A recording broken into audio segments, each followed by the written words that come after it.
Hi friends, I am Ankit and today I will show you how to see block list on Facebook. Friends, if you want to see the list of persons you have blocked on Facebook, then you simply need to open Facebook app. In Facebook app, you need to press on these three lines. Now here you need to press on this gear icon. Now scroll it little down.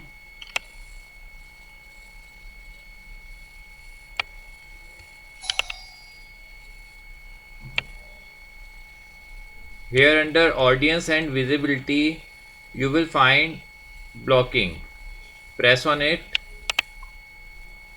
Friends, here you will find the list of persons you have blocked on Facebook. Right now it is showing 2 persons in my block list. So if I want to unblock any one of these, then I simply need to press on unblock. So friends, like this you can very easily see your block list on Facebook and can unblock them.